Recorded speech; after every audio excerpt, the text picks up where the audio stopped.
Deməli, burada gəlin yollar fərqini göstərək. Bura bir perpendikulyar endirirəm. Bu məsafə yollar fərqidir. Və burada bir düz bucaqlı üçbucaq əmələ gəlir. Bunu uzadıram belə. Baxın, burada da bir üçbucağımız var. Əgər bura alfadırsa, bura perpendikulyar olduğundan bura olacaq 90 minus alfa. Onda burada alfa qalır. Bu məsafə D-dir. Bu məsafə isə yollar fərqi delta D-dir. Əgər sinüs alfanı yazacaq olsam, qarşıdakı katetin, yəni delta D-nin hipotenuza olan nisbəti, yəni D-yə nisbətidir.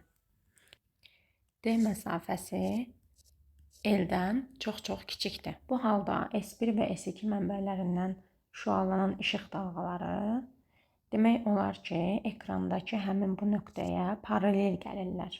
Buranı belə uzatsaq, düz bucaqlı üçbucaqlar alınır və bu bucağın alfa olduğunu işarə eləmişdik.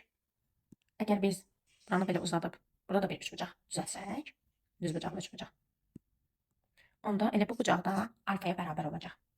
Və bura x desək, burada L-dir.